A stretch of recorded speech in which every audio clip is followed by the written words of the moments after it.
kadib markii dagaaladii ka dhacay gobolka Oromia ee dalka Ethiopia ee ay qoomiyadda Oromadu ku beegsanayeen dadka Soomaalida ay hakadgeliyeen qaadkii hawadayga ahaa ee ka iman jiray dalkaasi ayaa waxa bedelay qaadka mirooga ee laga keenayo dalka Kenya kaasi oo la keenayo magaalada Hargeysa mid ka mid ah shirkadihii keeni jiray qaadka hawadayga hase ahaatee imika bilaabay inay keenaan qaadka mirooga loona yaqaano 725 ama faraska cad oo aan wax ka weydiinay bal kala duwanaanta iyo waxa ay ku kala duwan yihiin labadan qaad waxa hadaladoodii kamid ahaa wallahi waxay ku kala duwan yihiin afar arrimood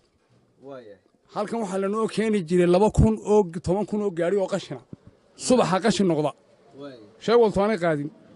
laba 12,000 oo tan oo dollar in Ethiopia ku dhacay 12,000 oo milyan oo dollar in Ethiopia ku dhacay daraad waxaan tagnay meesha la rida galoolay 17 milyan buu iibiyay inaan ka iibsanay koob iyo 30 jir baan ahay buuri habeenkii ku xigana waa roos galay inaan muwaadin u dhalay dawaan u faa'iideysto waxay ku kala duwan kana waa qaar ka horna kana u jabay marka waa kii dilkeena waan gartay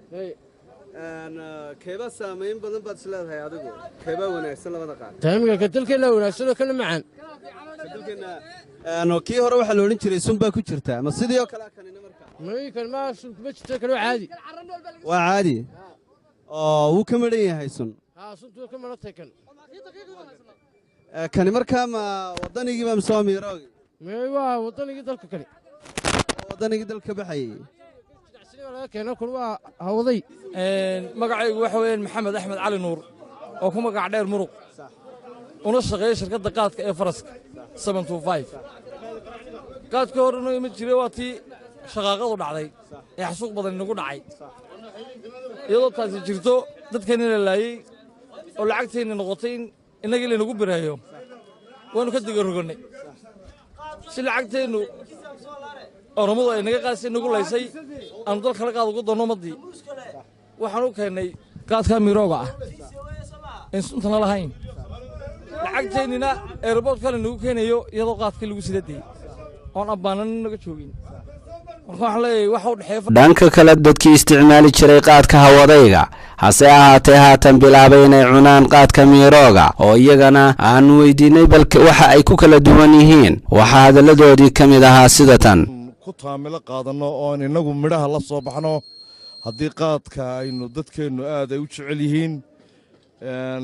inaan la soo baxnayay horta runtii ahayd waddankeennan markaad eegto waxa mara ilaa 61 webi ayaa dhulka hoostiisa mara waana lala soo bixi karaa waana ilaa buurahana waa laga dhigan karaa kamana liidano dadkaa waxay noo keenayaa inaan waddankeenna aan hoos ugu noqonno ayaa horta runtii wanaagsan wax alla waxayna yeelaysaa Etoobiyana jaadkeedu waxa weeyaan waa ku taamilo qaado jaad haddaynu jecelnahay waxa wanaagsan inaan waddankeenna aan dib ugu noqonno annaga suuqayga wallahi saameyn aad badan ku yeesho waayo waxaad moodaysaa inuu badankoodu ku xidhan yahayba suuqan dhaqdhaqaaqu baynu ku xidhnaa jaadkaad moodaa waayo dadkiiba rabadaan bay galeen markaa waxaa dhacday in annaga hota suuqaygii 3 cisho u dambeysay xoog hoos ugu dhacay saameyntu ku yeeshay maxaa ka mid noqon kara markaas waxaa ka mid noqon kara annaga imika maalintii dee waxaanu shaqayn jirnay lacagtii aanu shaqayn jirnay dhaqaalahaygii baa hoos u dhacay waayo waxaa laga yaabaaba dadkii aanu qaadi jirnayba ma soo baxaan horta badankoodu way seexdaanba marka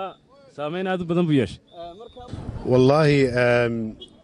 lacag badan baa ka baxda Somaliland qaadkan marka imika inta yare qaadku la istaagay dhaqaalihiisa lacagtii oo dhani waddankeena ku soo noqotay